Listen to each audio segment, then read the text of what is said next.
जितने भी motor use किए जाते हैं जैसे कि 3 फेज इंडक्शन मोटर, उनके प्रोटेक्शन के लिए हम लोग OLR को यूज़ करते हैं। दोस्तों मोटर ओवरलोड होता कब है? जैसा कि आप लोगों को मालूम ही होगा कि मोटर के अंदर जो कॉइल यूज होती है उसके ऊपर एक इंसुलेशन की लेयर होती है। जब मोटर की कॉइल में इंसुलेशन फेलियर होता है तो मोटर रेटेड करंट से ज्यादा करंट कंज्यूम करती है। रेटेड करंट से ज्यादा करंट लेना ही मोटर के लिए ओवरलोड होता है। तो ओवरलोड की कंडीशन में कॉइल जलने के चांसेस होते हैं। और जो दूसरा कंडीशन होता है मोटर के ओवरलोड होने का कि दो वाइंडिंग के बीच में शॉर्ट सर्किट हो जाता है। तो शॉर्ट सर्किट होने की वजह से भी मोटर हमारा ज्यादा करंट लेता है, तो उसको भी हम लोग ओवरलोड की कंडीशन बोल सकते हैं। थर्ड कंडीशन है कि मोटर में अगर कोई मैकेनिकल फॉल्ट हो जाए, जैसे कि बेरिंग जाम हो जाना और कोई इंटरनल मैकेनिकल फॉल्ट होना, तो उसकी वजह से क्या होता है कि मोटर हमारा जाम चलता है। तो जब मोटर जाम चलता है तो भी वो ज्यादा करंट कंज्यूम करता है। तो इस कंडीशन में भी हम लोग बोल सकते हैं कि मोटर ओवरलोड पे है। और फोर्थ कंडीशन है कि अगर मोटर पे हम लोगों ने ज्यादा लोड दे के रखा है, मतलब मोटर का जो रेटेड लोड है उससे हम लोग ने ज्यादा लोड दे के रखा है,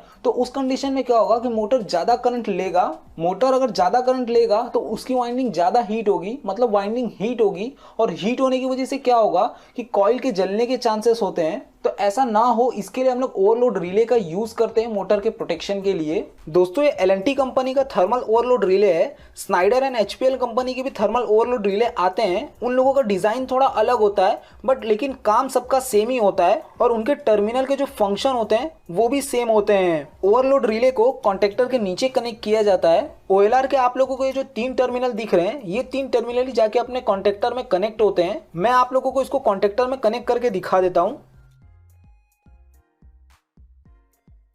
जैसा कि आप लोग देख सकते हैं कि मैंने OLR को कॉन्टेक्टर के साथ कनेक्ट कर दिया है। हमारे ये जो 3 टर्मिनल है ये कॉन्टेक्टर के पावर टर्मिनल पे जाके कनेक्ट हो जाएंगे। और दोस्तों ये जो 3 टर्मिनल है, इन 3 टर्मिनल से हमारा आउटपुट निकलेगा, मतलब यहाँ से आउटपुट निकल करके हमारे मोटर में कनेक्ट होगा।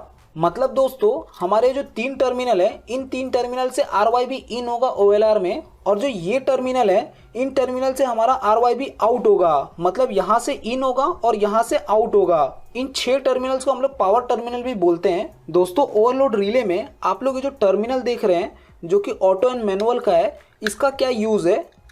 दोस्तों जैसा कि आप लोग देख सकते हैं कि अभी मैंने इसको मैनुअल पे रखा है, तो उस कंडीशन में होगा क्या? दोस्तों जब भी मेरा मोटर ओवरलोड होगा तो एग्जांपल के थ्रू समझ लेते हैं कि जैसे कि कन्वेयर बेल्ट है, उस कन्वेयर बेल्ट को घुमाने के लिए मैंने एक मोटर का यूज किया है। इस कन्वेयर बेल्ट के ऊपर हम लोग नॉर्मली 5 बॉक्स को रखते हैं। 5 बॉक्स रखने की वजह से क्या होता है कि हमारा मोटर फुल लोड पे वर्क करता है उस टाइम पे और अच्छे से चलता है। बट दोस्तों किसी ने कन्वेयर बेल्ट के ऊपर 10 बॉक्स को रख दिया है, मतलब 5 बॉक्स एक्स्ट्रा रख दिए हैं, तो उसकी वजह से क्या होगा कि हमारा मोटर ओवरलोड की तरह एक्ट करेगा। तो मोटर ओवरलोड होने की वजह से हमारा जो रिले है वो मोटर को ट्रिप कर देगा। तो जब मोटर ऑफ हो जाएगा तब मैं चेक करूंगा तो पता चलेगा कि किसी ने लोड ज्यादा डाल दिया था, उसकी वजह से मेरा मोटर ट्रिप हो गया है। कन्वेयर बेल्ट पे से मैं 5 बॉक्स को उतार दूंगा और मोटर के लोड को नॉर्मल कंडीशन पे लाऊंगा। तो कन्वेयर बेल्ट नॉर्मल कंडीशन होने के बाद मैं चाहता हूं कि मोटर को मैं स्टार्ट कर दूं, तो मैं स्टार्ट बटन को दबाऊंगा तो भी मेरा मोटर स्टार्ट नहीं होगा, क्योंकि ओवरलोड रिले को रीसेट मारना पड़ेगा।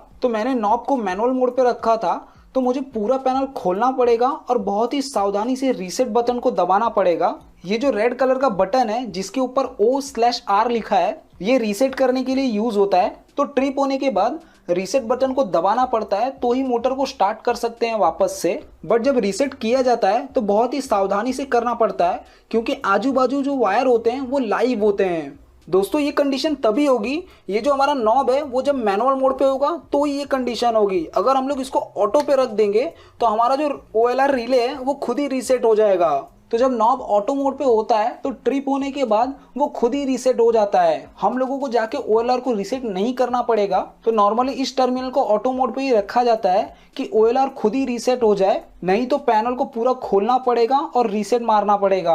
दोस्तों समझ लो मेरे मोटर का जो स्टार्ट स्टॉप बटन होता है उसको मैंने A पैनल पे लगाया है, और जो मेरा मोटर है, कॉन्टेक्टर है एंड ओवरलोड रिले है वो B पैनल के पास है, और मैं B पैनल के पास खड़ा हूं और मुझे मोटर को ऑफ करना है। तो मैं ये रेड बटन को दबा दूंगा, मतलब ये जो रीसेट का बटन है उसको ही दबा दूंगा तो मोटर मेरा ऑफ हो जाएगा। जैसा कि आप लोग बटन पर देख सकते हैं O/R लिखा है, ऑफ एंड रीसेट, और वहीं से मुझे वापस मोटर को ऑन करना है तो ये जो ग्रीन वाला बटन आप लोग देख रहे हैं इसको दबाने से हमारा मोटर वापस स्टार्ट हो जाएगा।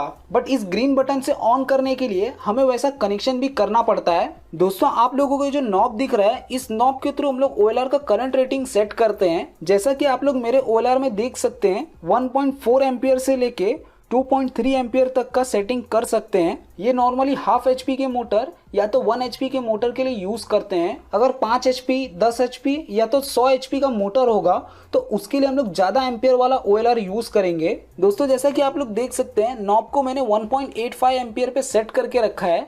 अगर 1.85 एम्पियर से ज़्यादा का करंट मोटर लेता है तो ये सर्किट को ट्रिप कर देगा। तो इस टर्मिनल को वेरी करके हम लोग करंट रेटिंग सेट कर सकते हैं कि कितने एम्पियर पे अपने को ट्रिप कराना है। अब हम लोग कंट्रोलिंग टर्मिनल के बारे में देख लेते हैं।